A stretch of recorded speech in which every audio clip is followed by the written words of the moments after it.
I find so many business owners are just battling information overload when it comes to marketing. There's so many different channels. There's tons of different tactics, and they just feel overwhelmed. And when they're overwhelmed, they can't create a plan. But if you don't have a plan, you're not going to have consistent long-term success. And so that's why the fundamentals, they're just so important. And like you said, people skip them because they're not cool. They're not sexy. It's not, the latest, greatest channel. It's not TikTok. It's not Clubhouse or whatever it is.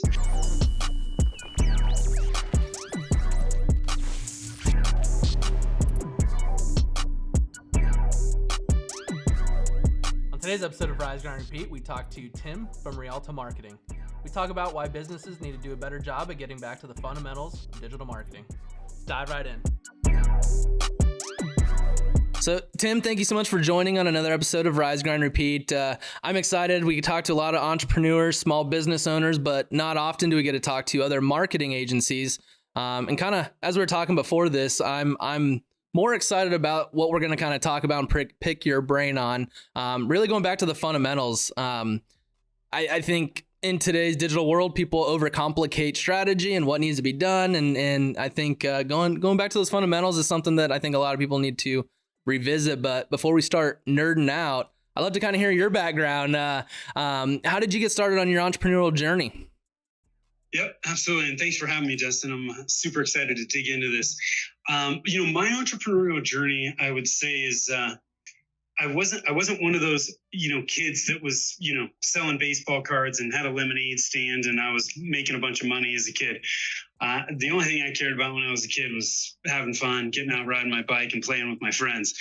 When I was just about to graduate from college, I still had no idea what I wanted to do. I was a math major, figured, hey, this is going to be, math is used all over the place, super important skill to have. I graduated and I was like, man, what the hell, what am I going to do? And my dad had been an entrepreneur for a long time. And he had a couple different businesses. One of those businesses was a wholesale distribution company. And he had started it about a year or two before I graduated. There was no full-time employees. He was using employees from his other related company to, for both companies. And I got out and I said, hey, I don't know what the hell I'm going to do. Why don't I work with you? Why don't I help you? I can help it within the distribution company. You don't have to worry about it. It'll give me some opportunities to kind of figure out what I want to do. Well, 3 months later, I was hooked. I'm like, I don't want to go anywhere. Will you keep me? And so I just grew into that. My dad was running his other company. I was managing the distribution company from a day-to-day basis. I was the first full-time employee. And it went from there. I became a partner. We had multiple partners in that business, but we grew about 60% a year for over 10 years. And then we sold it, so I started, it was an amazing experience. I learned a ton. I soaked up information like a sponge. And, I was the first full-time employee. By the time we sold it, we had, 20 plus employees. We had 3 different locations. It was a huge, huge learning experience for me. And then after we got bought, I worked for that company for another 3 years, moved out to Colorado with the company. And about a year after that, it was 2009, I got laid off. We got bought by a public company. We all know what happened in 2008. They started freaking out and they were like, oh my God, they closed 30% of the branch locations we had across the country. And I got laid off. So, fortunately, I was in a position where I was like, I can take some time to kind of figure out what I want to do. And I decided to get into residential real estate. I'd always been interested in real estate. Figured, hey, I don't know if this is what I want to do long term, but I can learn it and start to invest in real estate. Well, fast forward, 2.5 years later, I was like, this is not for me. I do not like this. I'm getting out of bed every day, dreading it. And what's the point? If we're not enjoying what we're doing, especially as entrepreneurs, why are we doing it? And so I shifted gears, and that's when I started Rialto Marketing, and that's what I'm doing still today. But, it wasn't a straight path. The entrepreneurial journey never is. It was more of a, scribble on a page. But it's brought me to where I am today, and I'm thankful for the the successes and the failures, you learn from both. Yeah, no. And I mean, interesting time in 2009 to get into the real estate right after the big crash. But I mean, I'm sure that there's a huge supply and demand, because I'm sure a lot of realtors left because they're like, well, if home prices are coming down, I don't want to be in this industry. And I'm sure that led to a lot of opportunity on your end. I've always felt like there's opportunity in every market. And at that point in real estate, there was a ton of people that were about to go into foreclosure. So I was outside my comfort zone every day. I was door knocking people that were in foreclosure. And sometimes they'd answer, sometimes they wouldn't, and if they answered, I'd talk to them, and I was trying to help them out of foreclosure. And so I was doing a lot of short sale business where, we were trying to get approval from the bank to allow the homeowner to sell the house for less than it was worth.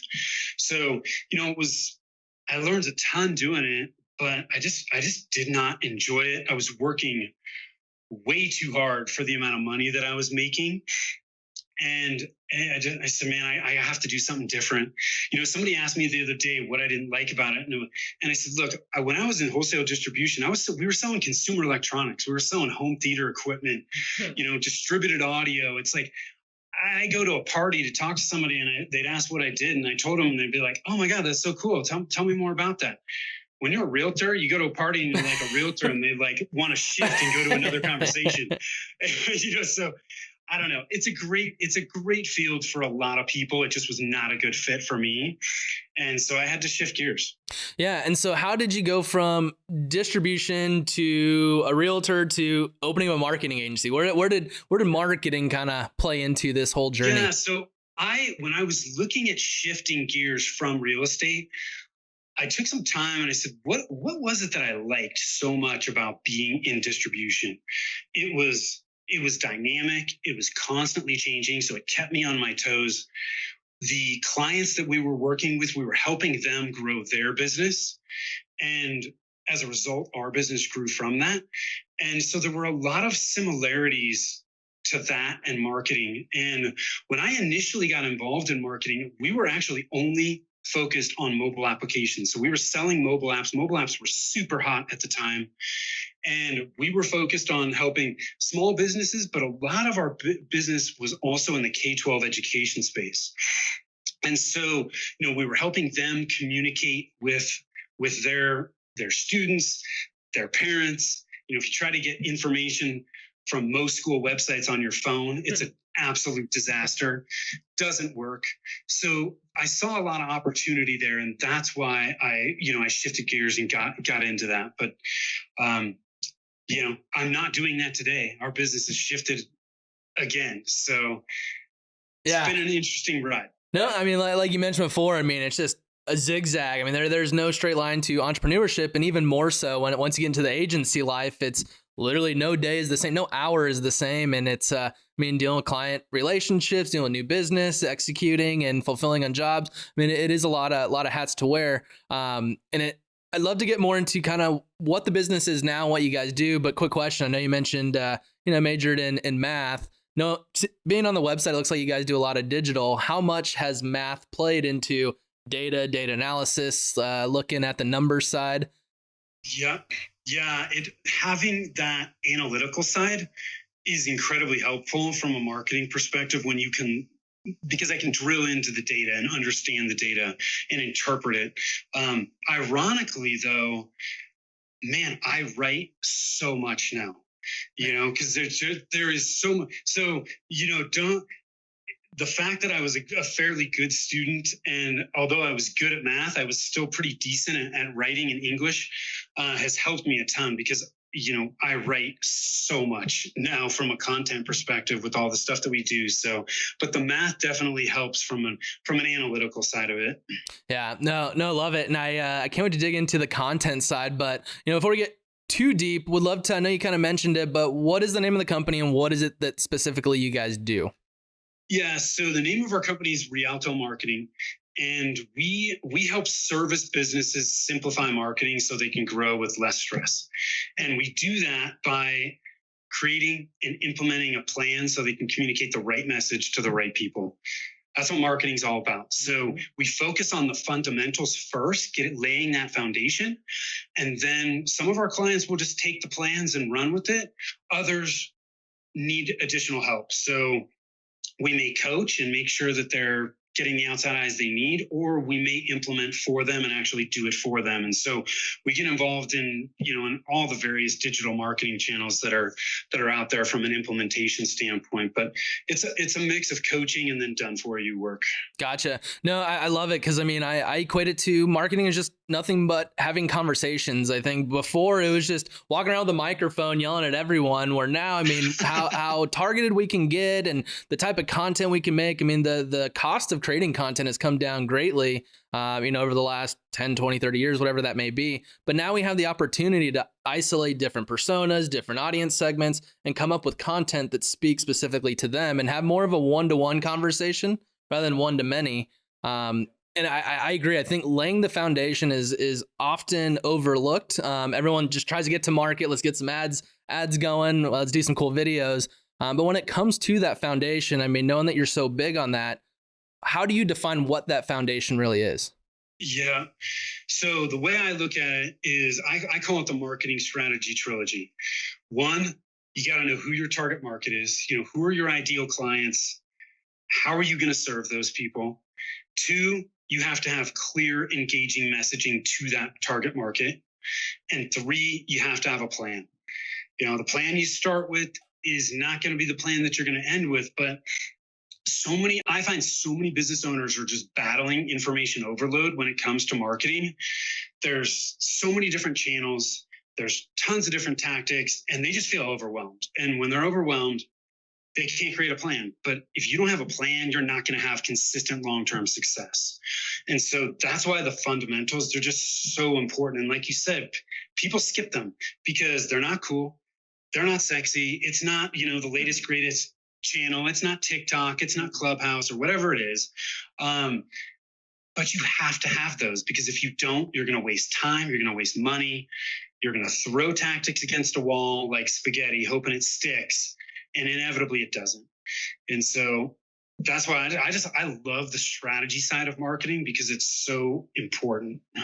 Yep. No, I couldn't agree. No one, it's very hard to find successful people that didn't have a plan of attack, milestones along the way, how you're going to get there, and being strategic with it. And if you're talking about growing your business, I think more people should lean on these fundamentals and really identify what is the strategy. Everyone wants to grow, but yet not put in the work to do the things that allow that growth. And I couldn't agree more. It's really, again, having that conversation. So, for those businesses that are like, okay, I got teenagers, I have single parents, those are my audiences. Now let's go. Is there anything in between there, or how do you come up with that communication plan and whatnot for each of the, audiences that you want to target? Yeah, I think the first thing that's important to look at is how do I identify who those ideal clients are? And with existing businesses, the easiest place to start from my perspective is to ask three questions. One is, who do you enjoy working with? Okay, what's the point in doing business with all kinds of people that you don't like? Your days are going to be so painful, it's not even funny. Two, who are your most profitable clients? And we're not going to stay in business if we're working for clients that we aren't making money on.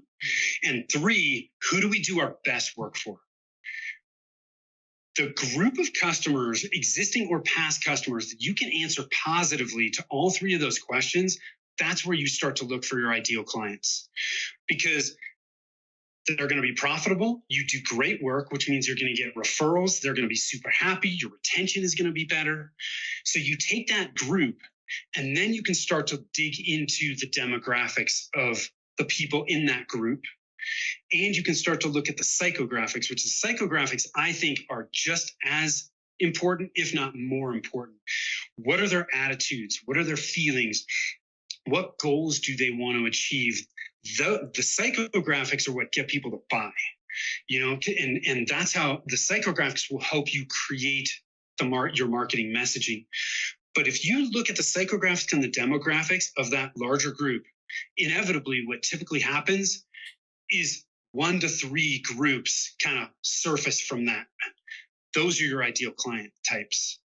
And most businesses don't have more than 3 ideal client types. I think if you try to focus on more, it's going to be really difficult. And a lot of people, their roadblock to this is, well, if I niche down on one ideal client type, it's going to limit my business. That's not the case at all. What it does is it helps focus your marketing efforts, because we're not saying those are the only people you're going to do business with. We're just saying those are the only people you're going to focus your marketing efforts towards. Because you can't, if you try to reach everybody, you're just going to fall flat, and you're going to waste a lot of money. But when you understand those 1 to 3 ideal client types you're trying to reach, it becomes so much easier to start to identify, where do these people congregate? How can I get in front of these people? And when you can determine where they are, right? Now you know where they are. Now you can figure out what message I need to get in front of those people in those different channels. And it's just your marketing becomes so much easier. But when people say, oh, I'm trying to, I work with entrepreneurs. Well, great. Jesus. I mean, they're everywhere, and so the more you can dig down, the easier it's going to be. And I mean, how much of this what comes out of it is identifying those pain points in those different, I guess, personas, audiences, whatever they may be, whether it's vertical, job title, whatever it may be. How much of that comes out, and how much does that kind of fuel the content? Because to me, it's sure you could try and do business with everyone, but if you're not specifically speaking to any type of pain point, you can't bring a value or a solution to that pain point and really capture their attention and get them to go, all right, well, I do have that problem and it's been annoying for the last 6 months, 12 months. If you can solve it, I'd love to talk. And that creates that time to chat. And then once it gets going, I mean, so how much of the pain points come out of this? And do you guys focus on that and really tie features, benefits to that? Yeah. So once you understand who your ideal clients are, right? And then you can start to move into the messaging side of it. And with messaging, what we really want to do, when I say messaging, I'm talking about how you communicate what you do and the value that you provide. It's essential. If you can't clearly do that, you're not going to convert prospects into customers, and your message is going to fall flat. But you can't create your marketing message until you understand who your ideal clients are. You just said it. If I don't know, if I'm trying to reach everyone, well, every entrepreneur doesn't have the same problem, right? But when you can dig deeper and get more specific, it becomes much easier to get inside your customer's head. What you really want to do is enter the conversation that they're having in their head about what you do. And when you can do that, then you can start to identify, hey, what's this main problem that they're dealing with? What are the consequences of this problem that they're just continuing to experience? And how can I come in and offer them a solution? And what are the benefits then going to be when they work with me? But it all starts with your target market. Then you can start to get into your messaging. And from a messaging standpoint, we use StoryBrand. Are you familiar with StoryBrand? I am not. StoryBrand was it's a company that was founded by Donald Miller, and he basically took the hero's journey. The hero's journey is a common storytelling framework, and he tweaked it a little bit, and he's popularized this storytelling framework that you can use to create your marketing message. And when I first got exposed to it, somebody was talking to me about it. I got a little bit more in depth with it, and I was like, oh my God, this is great. This is so easy to understand. And thousands of businesses have used this framework to create clear, engaging messaging. And I think anytime you can use frameworks or systems within your business, your likelihood of success is going to be much higher. And that's why I love this framework. But the framework basically just says, look, every story has a character. That character has a problem. They meet a guide. The guide gives them a plan that calls them to action so they can avoid failure and reach success. And so what we do is we take that and we apply it to our business, where our customers are the hero and we are the guide. because our customers aren't looking for another hero, right? Heroes, if you think about stories, heroes got problems, man. They have a problem that they're trying to figure out and they don't know how to solve it. And they meet this guy that's like, hey, I've been there and done that. Here's what you need to do. So we want to position our company as the guide that knows exactly, hey, these are the 3 steps or 4 steps, whatever it may be, that you need to take to get from where you currently are to where you want to be. So let's look at an example. The original Point Break, okay, is one of my favorite movies. Don't fault me for it, man. Keanu Reeves, he's a green FBI agent. Problem, there's a band of bank robbers in Southern California called the Ex-Presidents. The guide in the story is his partner, Gary Busey, who's a seasoned FBI agent. He's been there, he's done that, he knows what the hell's going on. So the plan is, he says, look, I think that the ex-presidents are surfers.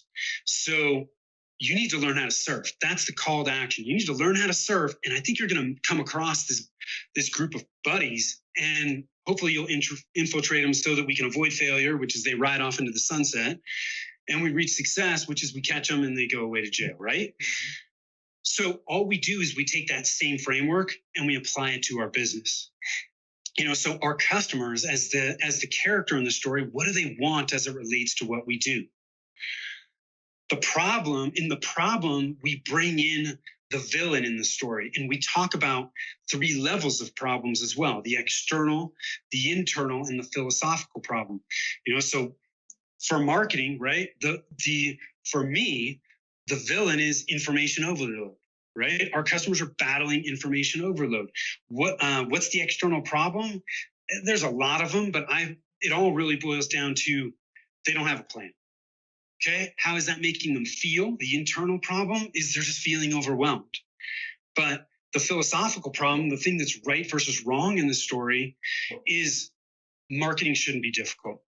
It is for a lot of people, but it shouldn't be that way. And so from there, we then, how do you establish yourself as the guide? Guides have empathy and they have authority and credibility. So we simply inject empathetic statements. We understand what it's like to struggle with your marketing. We understand what it's like to battle information overload. Authority, testimonials, certifications, awards you've won, clients you've worked with, those all help position you as the guide. And then from there, you just keep working through it. What's the plan? For us, it's, those 3 simple steps, right? It's get a free consultation, get the right plan, and grow your business with less stress, right? Are there a ton of things that you and I both do as marketers? Yeah, there's all kinds of other things, but do people really care in the beginning? We need to keep it clear and simple. And then from there, we inject, what are the failure elements? If they don't work with us, what consequences will they continue to deal with? And then success, we need to paint that picture of success. And so, we use the framework, and once you have the framework in place, every time you need to create a marketing message, you go back to the framework. You're not reinventing the wheel. You're just pulling, each element is like a Lincoln log. And you just pull the Lincoln log out and you can build a little house with various elements, but you don't need to use every one of them every time. But you know exactly what you're going to say because you're going back to the same resource each and every time. I love that. I think that's definitely a different perspective on the hero's journey, and I think it's easier to digest and understand. That being said, I've always thought that a lot of creative or anything that goes to market, people kind of flip-flop the hero and the guide, I guess, where I guess for instance, it's like for a marketing agencies want to come out as the character and then let the client be the guide rather than the other way around, where, hey, we're not the hero in the overall creative, we're the guide trying to make you the hero and position the potential client as the hero. And that's kind of what I see. Is that kind of a similar, I guess, yes, oversight, or is there something else that I guess are big missed opportunities whenever people kind of try and create this framework? When the biggest mistake that most businesses make is they don't focus on how they can help their customers, right? Our customers don't care about us. They only care about the fact, can we solve their problem or not? And when you use, most businesses end up positioning themselves as the hero, like you said, and our customers don't want that. And when you use the framework, it eliminates that mistake. It eliminates you positioning yourself as the hero and not the guide. And that's one of the reasons why I love it so much. It takes that one big mistake out of the picture. It also eliminates one of the other big mistakes, which people make it difficult for them to understand what you actually do. And we are so impatient at this point. If I land on somebody's website and I see that information right at the top and I read it and I'm like, what do these people do? I'm not going to take the time. Yeah. I'm going to go back to the search results and click on the next listing. So we don't want to be cute and clever with our marketing message. We want to be clear. And using this framework makes it so much easier for you to do that. No, and this is great. And I mean, it's now that we kind of know who we would want to be talking to, we have this framework created, we have our messaging nailed down. Really, the next step is, all right, how do I get this to those people? Is it Facebook ads, Google ads, email? I mean, I think there is a distribution overload into different channels, and there's something new every week. And so for those that are just, I have everything, and I'm trying all these different channels, I'm not really seeing any wins. I guess, how do you guys go about choosing the right channels for your clients that's really going to drive those business results that they're looking for? Yeah. So from a planning perspective, we use and we recommend a 90-day plan. Okay. You mentioned it before. It's people overcomplicate marketing. People overcomplicate a lot of things. Yeah. But with marketing, last year, right? We're in this pandemic. If you had spent multiple thousands of dollars on a 1 or 2 year marketing plan that's 20 pages in January of last year, you would have burned it come March. And most of us would have. And frankly, 20 pages, it's too complicated. It goes into the top of a desk drawer. Our marketing is evolving very quickly because our businesses are evolving quickly. And so we have to use a marketing plan that's simple, and we have the ability to make course corrections along the way.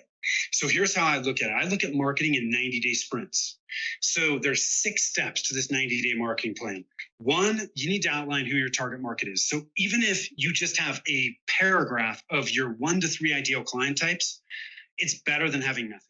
Okay. 2, what's your goal? What's my goal for the next 90 days? It needs to be specific. It needs to be measurable. It's going to be time bound because it's a 90-day plan. But that 90-day goal is going to be obviously something that's going to help support and push me closer to my 1-year goal or my 3-year goal, whatever it may be. Then the third part is what's my budget? How much money do I have to invest in my marketing? And what are the resources that I have from a staffing perspective? Because your staff is going to help you and is going to tell you how much time do these people have to help us execute and implement our marketing. If we don't know what our budget and our time resources are, we may choose to bite off way more than we can chew and not implement anything, right? So we have to know where that is. Then the 4th step is, what's our current marketing plan? Now, when I say that, I realize that a lot of people may not even have an existing plan, okay? Mm-hmm. But here's the thing. The way I look at it, there are 8 main marketing channels. You have strategy, or those fundamentals, right? So your target market and your messaging. You have your website. You have content. You have SEO, social media. You have email marketing, paid ads, so Google, Facebook ads, those types of things, and then offline marketing. Those are the main channels. So in this current marketing plan, just write down, what are you currently doing, or what have you done that's already in place in each of those channels? Don't overthink it. Just write it down on paper. All we're doing here is identifying where we're starting from. You can't create a plan to get to where you want to be until you know where you're starting from, right? It's like your GPS. I can't plug it in to go to the Denver International Airport until I first let it know where the hell I'm starting from. That's the whole point in this 4th section. Then in the 5th section, what am I going to do in the next 90 days in each of those channels? Now, if I don't know who my target market is and I don't have good messaging, the next 90 days, that's what I'm going to do. Okay, you got to focus on that first. then for most people, your website is the most important marketing asset you have. So after the fundamentals, you got to make sure that your website is right. And then from there, you can just expand down. Depending on how much money I have and the resources I have, I might focus on multiple channels, or I might only focus on one of those channels. That's okay. And then the sixth thing is, what metrics am I going to track? Don't overthink this. As a math major, I can get down into the weeds. Really, it's those high-level statistics that are going to help you determine whether the actions that you're taking are having an impact. And then at the end of the 90 days, you just look at what worked, what didn't, make your updates to the plan, wash, rinse, and repeat. That's it. And one of the things, I put some free resources together for your audience, and I'll give you the link so that they have access to it. But the template for the messaging that we use, the template for the 90-day plan we use is there. I also have in there what we call our Marketing Evolution Index Checklist, which looks at those various marketing channels in phase 1, 2, and 3. So it gives you kind of a framework and a checklist to look at, okay, I'm just beginning. What elements do I need to have on my website to make sure I'm getting it right? Check, check, check, check. Okay, cool. Now I can move on to the second phase of my website. But it gives people kind of a guidepost or a roadmap to follow to kind of hone in on, okay, I've done these things. What haven't I done? And where should I focus my marketing efforts next? No, I absolutely love that. That is very well said. The big thing that I the biggest takeaway I see from there, and I think something a lot of people struggle with is that goal part. It's like, well, I want a lot of sales, but I'm huge on those SMART goals, something that you can track. That's but I don't think it should be revenue driven. I think, to me, it should be more focused on what are the different metrics that are going to lead to that revenue, whether it's lead, it's people reach, whatever it may be. So, I mean, whenever it comes to building out those, goals or outcomes, desired outcomes, how do you guys help companies figure those out? Yeah, so I think this is a really important distinction. So that overall marketing goal is what I call an outcome-based goal.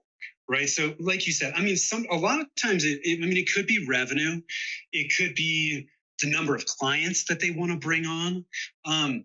Whatever that is, I think it's important to remember that with an outcome-based goal, you could do everything that's in your plan, and there may be things beyond your control that impact your ability to hit that goal.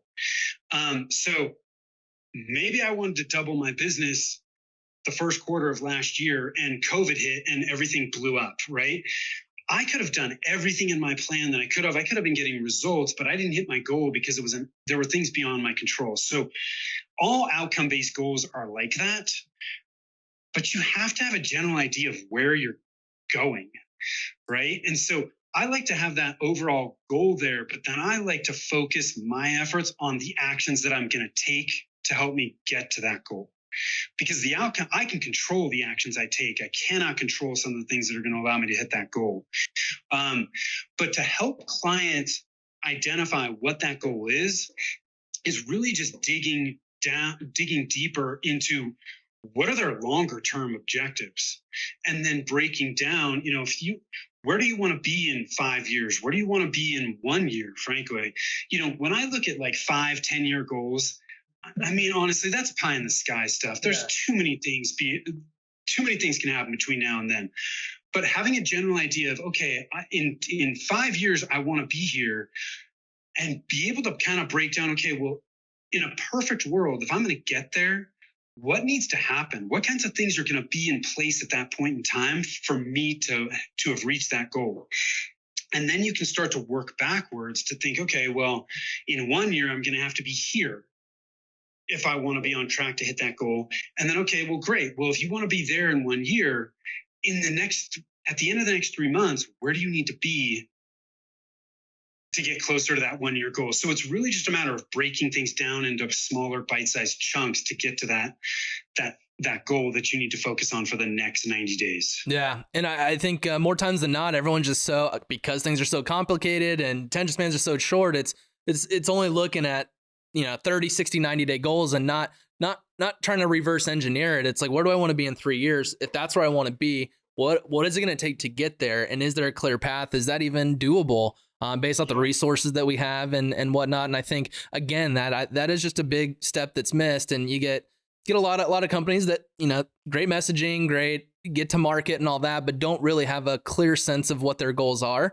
And then you get 90 days in, and it's like, well, we don't know if we did good or bad because we didn't really know what the benchmark was to determine success or not. So love everything there. And I think, the thing that I love that you mentioned is, 3-year goals, 5 years goals there. I mean, kind of pie in the sky. But another thing is the 12-month plan, 20 pages. It's just going to sit there. How much time and energy goes into planning that out? I'm a big believer that I think a lot of companies spend too much time trying to perfect before getting to market and letting the market kind of help optimize and pivot in real time.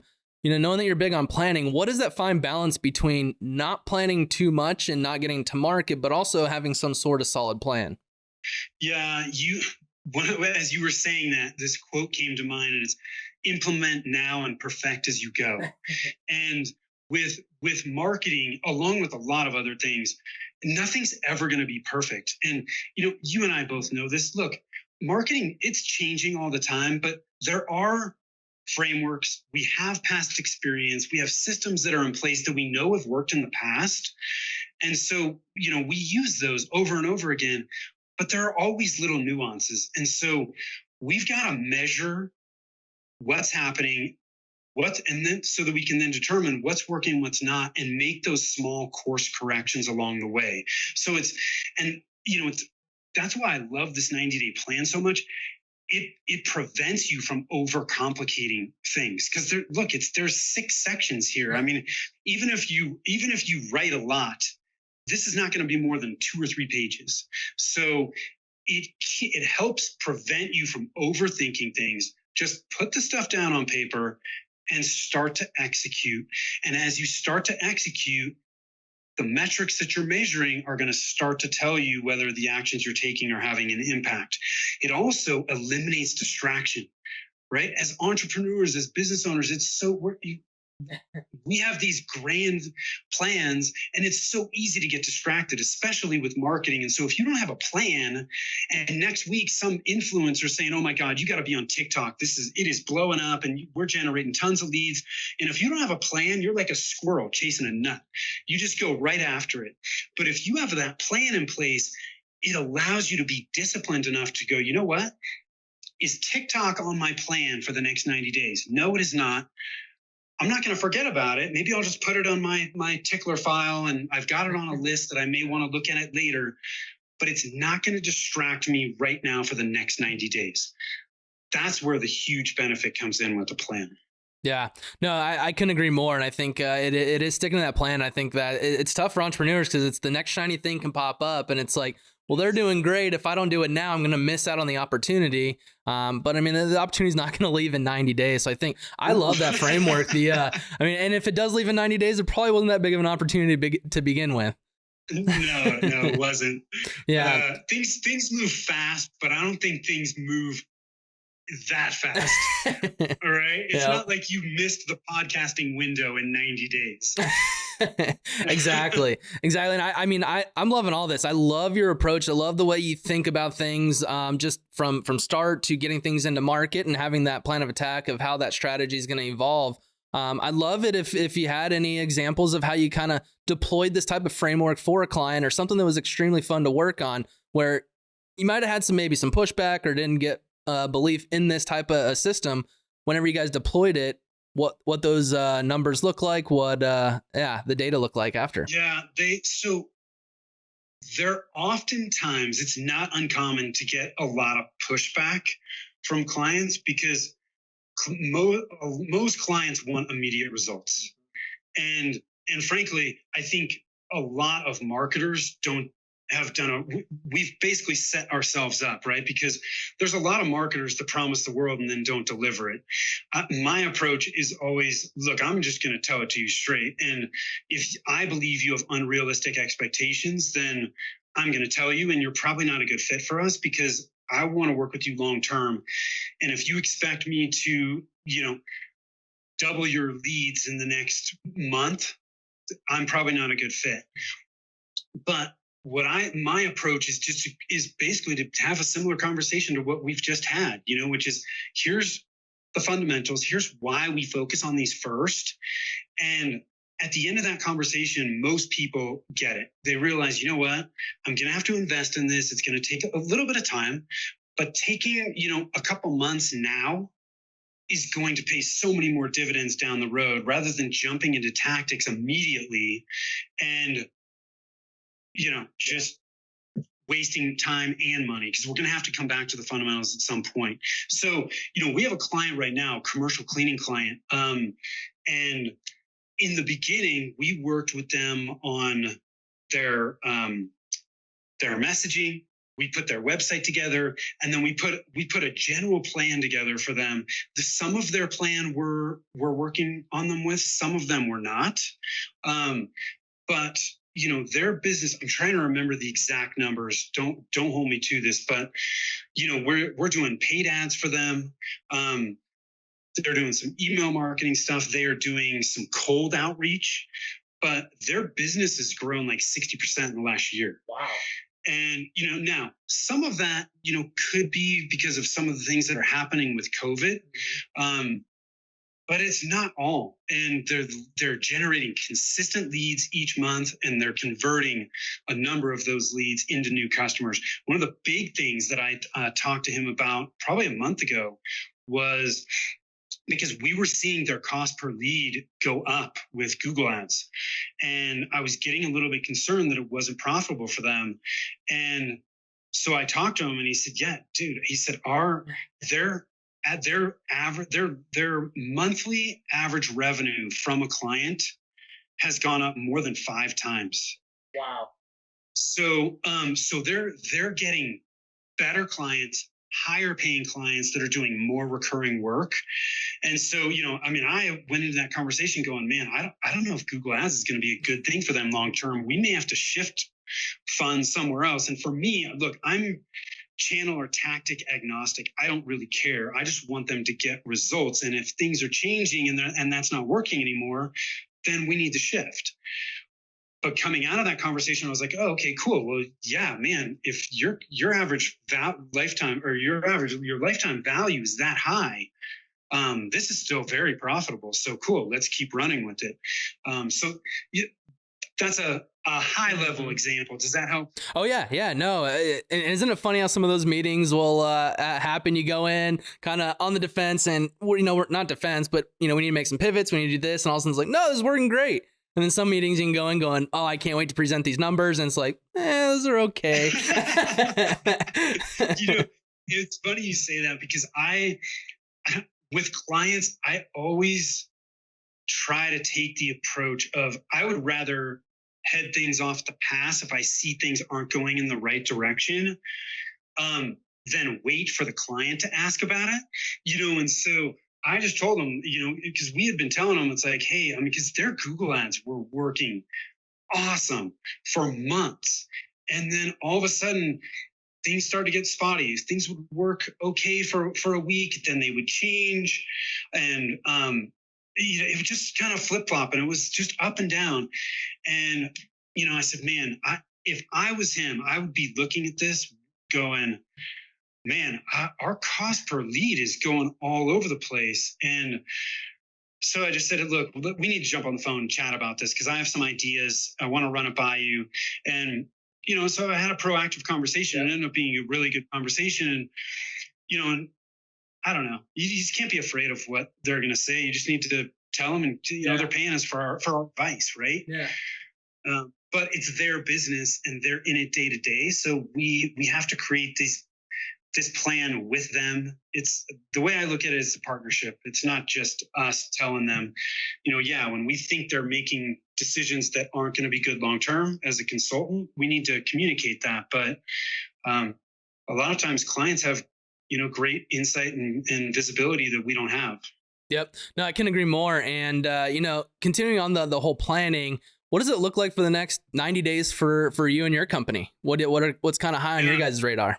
Yeah. So our focus for the next 90 days, from a tactic and channel standpoint, relies on two different things. One is paid ads. So we're testing out some paid Facebook ads to, try and we've got a few funnels in place. We want to start driving some traffic to that and testing some things. And the second thing has to do with building a more robust referral and strategic partner network. So we've got a lot of other things that we have in place that we continue to do. We're producing a lot of content. I think we're doing a pretty good job on social. We're consistent with our email marketing. These are some other channels that we really need to get in and start generating leads from those channels in addition to the ones that we're already generating leads from. Yeah. No, that's awesome. I think kind of similar paths of what we're going down as well. This has been great. A lot of insight. And as we kind of wrap up, I'd love to kind of hear. I mean, for the entrepreneur brand that, I mean, they're kind of picking up some traction. They kind of understand who their audience is, kind of what they want to say, but it's just confusing. They're overwhelmed with next steps and getting to market. I mean, what's the single biggest piece of advice that you'd have for them on getting over that and just getting to market? Yeah, getting over that. So really touches on what we've already talked about, right? Make sure that you're not skipping the fundamentals that we've talked about. If you need help, the help is there, right? There's people like you and I. But here's what I'm going to tell you. I think one of the best things that you can do as a business owner, especially if you're not quite sure about your message, your target market, interview your existing clients. And I have a customer insight survey in the free resources that you can give your listeners that shows them, it's got a list of questions that you can ask, because oftentimes as business owners, we have such a hard time articulating our value because we can't see the forest through the trees. But you sit down, have a 10, 15-minute conversation with 8 to 10 of your existing or past customers. Oftentimes they can articulate your value, how they benefited from working with you, why they chose to work with you so much better than you can yourself. I guarantee you will take that information and you can use it to immediately improve what you're currently doing. If you don't feel comfortable doing that, look at your online reviews. Online reviews are a wealth of information about what you're doing well and what you're not. If you don't have a lot of customers, go look at your competitors' online reviews. You'll find out what's important to their clients, because their clients are probably yours. So yeah, no, that last piece was good. I mean, I think there's a lot of people that, I mean, especially just starting out, that don't have those reviews, and it's like, well, I don't have much that I can ask. And so I think looking at competition and seeing what their reviews are, I think what generates that 5-star, what do they do to get that 5-star? On the other end, what do they do to kind of not do so great and get that 1-star? But I think it helps you figure out what the values are of the consumers in that segment. Yeah. Well, look, the internet, we've got forums, we have Facebook groups, we have LinkedIn groups, we have social media. There's so many places you can go to do research on your various target markets and ideal clients. That's cool. No, I can't wait to, I'll definitely follow you on social. And I can't wait to watch your guys' growth. I mean, I love the strategy, love the mindset. I think everything that you're doing is what we're trying to do as well. And have no doubt that you're doing nothing but great stuff for your clients. And so I really appreciate the time. Yep. Hey, thanks for having me, Dustin. It's been a lot of fun, and I appreciate the conversation. Cool. Well, we'll chat soon. You bet. Take care. Thank you.